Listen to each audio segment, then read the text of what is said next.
So continuing on to the next one now. Now, Maynard, what have we got in our glass this time?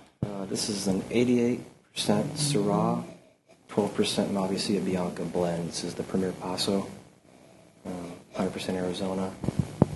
And, I like the Malvasia component in it. It's a little over the top for most sophisticated palates, but it's kind of meant to be that very approachable wine.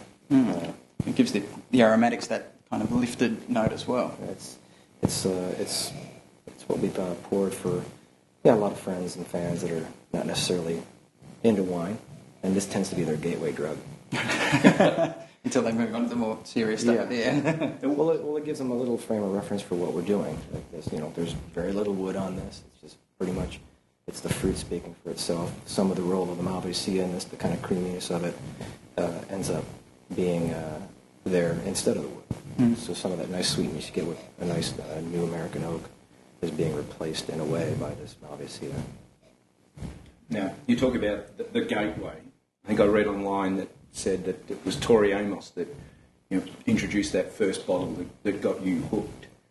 Kind of. More of the experience was prior to that with a friend of mine from high school. He was working in Boston, and we would have these weekend barbecues on his roof. He worked at the North End called Martinelli's. It's a wine shop in the North End of Boston, Italian wines, and he would always bring something home and cook a fish, and I had no frame of reference for what we were drinking. But then, years later now, I look back on some of that, and he definitely kind of honed my palate a little bit, got me ready for nicer wines, because that's what he was pouring. I just had no way to log it away, no frame of reference. And then when you have the right wine, like the Tory wine, that ended up, okay, and you kind of travel back to that porch experience. Mm-hmm. Do you recall what that was? Just variety? Or? 92, the Tories one? Yeah. I believe it was a 92 Silver Oak Napa Valley. Cabernet? Yeah. So, it's interesting that kind of moving back to those Bordeaux's as well.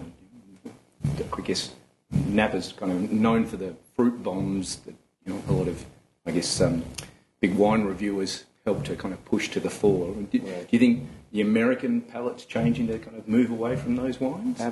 Well, I don't know about moving away from them, because they're always so satisfying. We were in some other city at some point and just ordered a Silver Oak off the list because it's all they had on the list. Thinking, okay, I've kind of a little bit moved on from these, and then we had it was just great and satisfying, and so again, completely, they're not all of a sudden they're bad wines. They're just they're not what we would choose otherwise. And do you feel more at home now? Because originally you were sourcing grapes from California to make the first few vintages. Mm-hmm. You feel more at home now that you're playing with your own grapes. These are the grapes that you've put in the soil and seeing it through to fruition. Yeah, because it was what we intended to do. So that first few years was just us getting familiar with the winemaking process.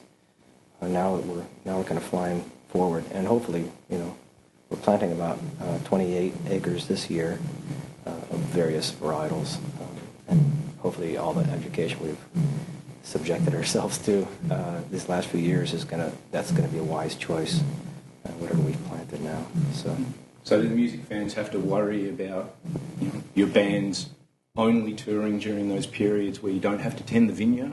Correct. They can worry if they want. That's not my problem. Well, I guess you can't change harvest date. Harvest date happens when harvest is harvest. It's ready. Yeah. So no shows from mid-August to the 1st of November. Sorry. Who are worse? Are the band's groupies worse, or are the wine groupies worse? Clearly the wine groupies. Well, we've definitely taken more than enough of your time. So thanks enormously, Maynard. We appreciate the time. Thank you very much.